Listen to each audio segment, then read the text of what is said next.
Estamos de regreso. Hace aproximadamente un mes se dio a conocer la noticia de que Finlandia se incorpora a la OTAN. Este país es el número 31, el socio 31 de la Organización Transatlántica. Hubo mucha controversia al respecto porque Finlandia es un país vecino y un enemigo histórico de Rusia, y es una provocación, obviamente, para Moscú. De hecho, Estados Unidos también presiona a Suiza y Hungría para que permitan la incorporación de Suecia, otro vecino de Rusia. Y las reacciones no se hicieron esperar. El ejército ruso implementó muchas prácticas militares para evitar o prevenir, mejor dicho, un ataque ya de la OTAN. Un tema importante que vamos a tratar más a fondo con Alfredo Ruiz Islas. Alfredo, buenos días, gracias por acompañarnos. Hola, buenos días, Francisco. Gracias por acompañarnos, Alfredo. Platícanos, en tu concepto, ¿por qué Finlandia se incorporó a la OTAN? Bueno, es una cosa muy extraña, porque Finlandia la incorporación de Finlandia tiene que ver directamente con la invasión de Ucrania, o sea, es lo que lleva a la gente en en Finlandia, a pedir la incorporación, o sea, no es algo que tenga como un aliento mucho más largo. Parecería en principio, y eso es algo que es interesante verlo, que podría ser parte de esta animadversión tradicional que tienen los finlandeses para con los rusos. O sea, si revisamos un poquito la historia, Finlandia ha estado en disputa con Rusia a lo largo de los últimos quizá 200 años, ¿no? En términos de que los rusos los anexan, los rusos les dan la independencia, luego les reconocen una república que no es la república que querían los finlandeses, los invaden en la Segunda Guerra Mundial, les quitan partes del territorio, luego les regresan un pedacito. Entonces, parecería que va por ahí, pero no. O sea, realmente esta acción diplomática ya de incorporación formal a la OTAN por parte del gobierno finlandés tiene que ver específicamente con la invasión a Ucrania, ¿no? O sea, con este miedo que genera en los estados limítrofes con Rusia el hecho de que en algún momento, vayan a decidir meterse con ellos también.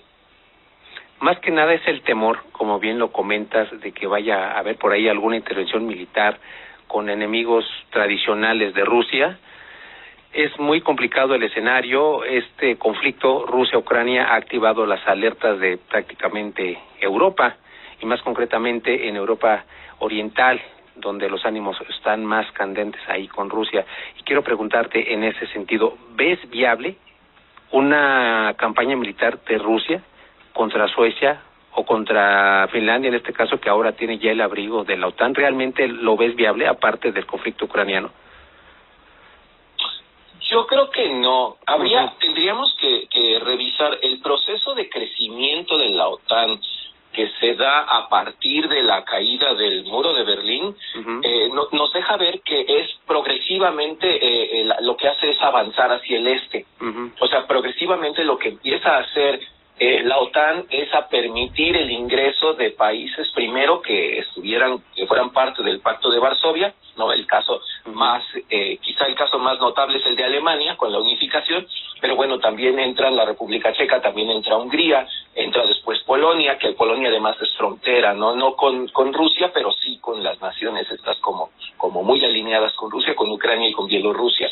Entonces, es como ese primer impulso, ese primer quizá pulso que le lanza la OTAN a los rusos, les deja ver que no pasa mucho, ¿no? Entonces, lo que viene después, ya en el siglo XXI, es la anexión la incorporación, a la OTAN de estas naciones tradicionalmente conflictivas, las naciones bálticas, Estonia, Letonia, Lituania, que son además las que siempre han tenido como el mayor miedo de que los rusos las vuelvan a jalar, ¿no? Entonces, entran en la OTAN y no sucede nada. Eso podría dejarnos ver un poco esto, o sea, más allá de que fuera otro momento, más allá de que la política exterior de Rusia fuera menos agresiva en ese momento, quizá lo que podemos ver es que no necesariamente los rusos van a reaccionar de manera violenta con cualquier incorporación. El caso de Ucrania es muy interesante porque cuando Ucrania expresa esta voluntad de entrar en la OTAN. Lo que los rusos dicen es que no van a permitir, o lo que a ellos no les parece, lo que ellos tienen miedo, es que se pongan en el territorio ucraniano bases de misiles de largo alcance que puedan amenazar las ciudades rusas.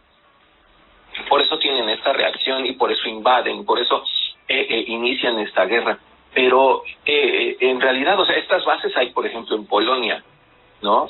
Y las hay en una cantidad interesante de territorios de Europa Oriental. Entonces, quizá no, o sea, quizá no haya esta confrontación. Lo comentábamos la otra vez, ¿no? Uh-huh. Es como esta diplomacia de las bravatas. O sea, es decir, yo tengo 5 misiles, pues yo tengo 10, pues yo tengo 20, o sea, y es un poco como para mantener el equilibrio, pero en este plano del discurso. O sea, quizá ya en la acción, irse contra un Estado formalmente parte de la OTAN, sí sería ya como lo último que veríamos a lo mejor sobre esta tierra, ¿no? Seguramente, Alfredo, tienes toda la razón. Esta incorporación a la OTAN por parte de repúblicas exsoviéticas sin duda es la manera de evitar una reanexión, es evitar nuevamente el yugo, por así decirlo, de un país más fuerte sobre uno más débil. Es tal vez el deseo de incorporarse a Occidente, a ver algo diferente que vivieron en el pasado por parte de muchos países. Esta cuestión que nos comentas de los misiles es muy, muy importante. Efectivamente, es un tema que casi no se trata en ningún medio, de las bases militares y los misiles que tiene Estados Unidos en Europa, ya occidental, oriental, que rodea a Rusia, que Rusia tiene que responder con este tipo de políticas y tiene que manifestar también que no va a dejar que lo vayan a invadir, que como dices es a nivel discurso, pero el peligro está ahí. Los misiles siguen en Europa. De hecho, bueno, a colación te comento, Alemania es uno de los países con más bases militares de Estados Unidos en Europa. A ver si luego platicamos de ese tema, pero bueno, y esto se replica en otros países de Europa Oriental. Y la situación en todas estas circunstancias se hace sin duda difícil para Rusia y el occidente de Europa. Así que quiero preguntarte, ¿cuál sería el futuro entonces de las relaciones entre Europa Occidental y Rusia en vista de la incorporación de Finlandia a la OTAN? Yo creo que vamos a ver un periodo de mayor tensión en cierto sentido, y después esto ya se va a distender, ¿no? O sea, porque lo que está a la puerta es la incorporación de Suecia, ¿no? O sea, el Estado 32 de la OTAN es Suecia. Ya está todo muy encaminado, ¿no? Se supone, había una solicitud, que esa sería como muchísimo más conflictiva, había una solicitud de parte de Georgia, ¿no? Este estado ahí del Cáucaso tiene una solicitud formal, pero desde tiempos de Barack Obama se les ha dicho que como que no les interesa mucho, ¿no? O sea, es un lugar muy conflictivo, es muy difícil, tiene muchos conflictos internos. Hay una serie ahí de pequeñas guerrillas nacionales o grandes conflictos en potencial, ¿no? De estallar. Entonces, como que no. Pero el caso de Suecia, sí. Y algo que no podemos pasar por alto es que esta incorporación de Finlandia, si ha tardado tanto o si tuvo estos problemas, es porque la OTAN, como al igual que la Unión Europea, para la incorporación de nuevos miembros requiere que haya un consenso absoluto. O sea, todos los miembros tienen que dar su beneplácito. Claro. Todos. Y en el caso de Finlandia, los turcos eran los que decían que no. O sea, como Finlandia en algún momento reconoció como fuerza beligerante y los reclamos y no sé qué del partido de los trabajadores del Kurdistán, entonces decían no, o sea, estos tipos son terroristas, estos tipos no son un partido. O sea, todo este discurso que tiene Turquía para mantener sometidos a los kurdos, y que es un discurso además que comparte en buena medida con Siria y con Jordania, ¿no? Entonces decían, mientras ustedes no retiren ese apoyo, nosotros no damos el beneplácito. Y Hungría estaba por el estilo. Hungría es el otro país que se niega como a aceptar nuevos miembros. Entonces, ellos dos eran los que tenían el veto sobre Finlandia. Finlandia modificó un poco su discurso, lo dejaron entrar. Pero en el caso de Suecia es igual. Suecia es un país, además, que términos de derechos humanos, de cooperación internacional y cosas así, es un país de avanzada. Es de hecho el país más anhelado por los inmigrantes que llegan de África a Europa. Es el país al que más quieren ir porque además es el que da más ayudas, es el que tiene como más programas asistencialistas, tiene buenas oportunidades de trabajo. Es un país que además se visualiza un poco como idílico, ¿no? Habría que pensar qué tiene que ver cómo pegamos eso con toda la novela negra, toda la novela policíaca que se desarrolla en Suecia, pero es un lugar como más o menos así. Entonces,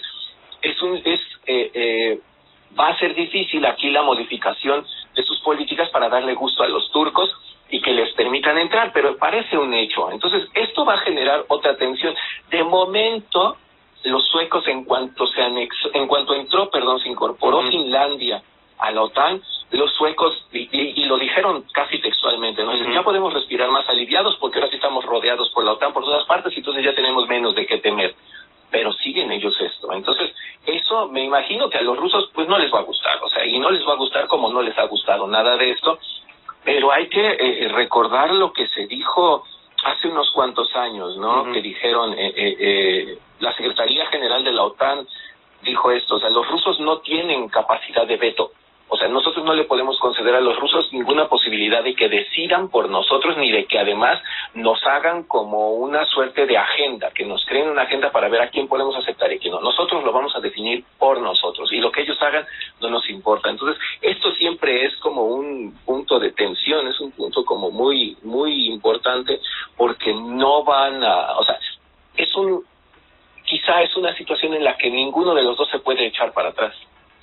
Alfredo, es un ambiente complicado, de verdad es que este tipo de tensiones no son nuevas en el mundo, ya las venimos arrastrando desde el siglo XX, desde la creación de la OTAN, después de la Segunda Guerra Mundial. Este organismo finalmente ha encontrado la manera de subsistir después de la extinción de la Unión Soviética, que todo el mundo pensaba que iba a extinguirse la OTAN. No es el caso. Este organismo sigue vivo, sigue vigente y, como te digo, ha encontrado la manera de sobrevivir al siglo XX, lo que va del siglo XXI, y sigue ganando miembros, sigue ganando adeptos, y siempre hay enemigos, siempre hay alguien contra quien luchar, siempre hay una oveja negra a la cual tenemos que aplacar, y esa ha sido, digamos, la manera como la OTAN ha permanecido en el mundo. Y hablando precisamente de nuevos integrantes, en base a este contexto que nos das del conflicto Rusia-Ucrania, ¿crees en verdad una futura incorporación de Ucrania a la OTAN, como fue el caso de Finlandia?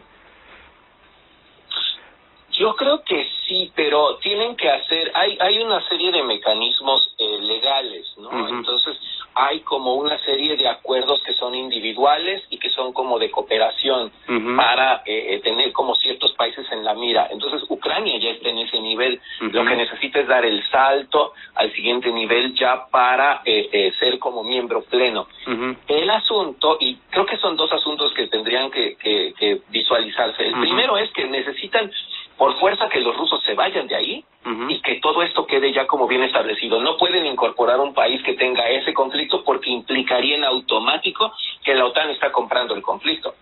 Claro. Y no lo quieren hacer. O sea, lo que ellos han hecho, la manera en la cual han ayudado a los ucranianos es como a través de dinero, estos armamentos que platicamos otra vez que no terminan de llegar, que se prometen y que van y que no van. Entonces, es una cosa como muy dubitativa. Y Ucrania, la verdad es que lo requiere con urgencia, pero ve que los otros no van a meterse más, porque meterse más sí ya desataría todo el conflicto. Entonces, en el momento en el que se zanje la guerra con los rusos, puede ser. Pero además hay otra cosa. Tiene que ser Ucrania, me parece, financieramente viable, un país viable para meterse a la OTAN, porque le requiere un esfuerzo presupuestal formar parte de la alianza. O sea, tiene que desarrollar su propio ejército, o hacerlo como más moderno, o también tiene que importar y mantener tropas y tener ahí bases, etcétera. Entonces, eso también es algo que necesitaría verse, ¿no? Pero yo me imagino que sí, no pronto, pero yo creo que sí es inevitable quizá. Okay.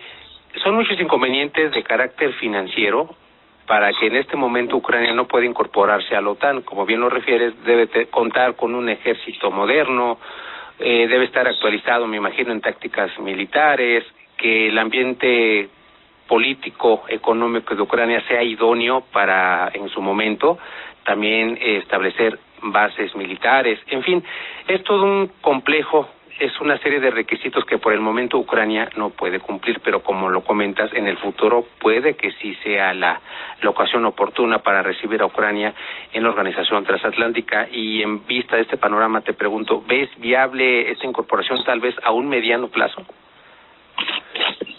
A un mediano plazo sí, o sea, me parece que sí, sería normal. Ucrania era un país que antes de todo el caos que se ha generado desde hace unos pocos años y ahora con la guerra, era un país económicamente que apuntaba alto, o sea, era un país que tenía como una posibilidad de desarrollo interesante, ¿no? Entonces, es un país que está situado además en un punto estratégico, que es como un nudo comercial, o sea, tiene muchas posibilidades, es una salida natural hacia Asia a partir del Mar Negro, ¿no? Y del punto específico en el que está, es como un puente entre Europa y Asia. Entonces, tenía muchas posibilidades, pero ahora con la guerra no. Entonces, en la medida en la que logre recuperarse y en la medida en la que logre reconstruir su economía, o sea, el efecto más notorio y perdurable de la guerra con Rusia es la pulverización de la planta productiva en Ucrania y el desplome de su Producto Interno Bruto, ¿no? En la medida en la que logre recuperarse, yo me imagino que sí va a estar ahí. Para ellos es indispensable, porque es indispensable asegurarse que esta clase de agresiones como la que viven hoy no les vuelvan a pasar. Así es, Alfredo. Aquí tengo conmigo a Diego que te quiere preguntar algo. Te lo paso rápidamente. Bueno, sí, Alfredo, hola, antes que nada. Pues muchas gracias por tomarte el tiempo para hacerte esta pregunta. Te quería preguntar si crees que Ucrania se una a la OTAN y Rusia deje de invadirla, ¿crees que haya una guerra? Es una buena pregunta. Si Ucrania se une a la OTAN, no, o sea, eso cancela toda posibilidad de un conflicto, porque no hay, un enfrentamiento directo entre la OTAN y Rusia sería totalmente destructivo para todo mundo, o sea, y es algo que ellos mismos tienen presente.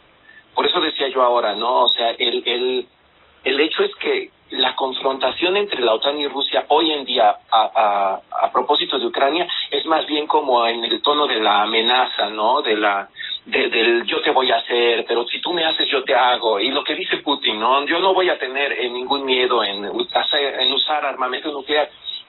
Tiene que ser así, o sea, el discurso es muy exaltado porque a final de cuentas están sentando posiciones, están diciendo yo estoy aquí y de aquí no me voy a mover, y si me muevo tú vas a avanzar y me vas a hacer menos y me vas a bloquear y me vas a quitar, ¿no? Entonces, me parece que ya con una Ucrania parte de la OTAN, no, o sea, las guerras se acaban en ese sentido.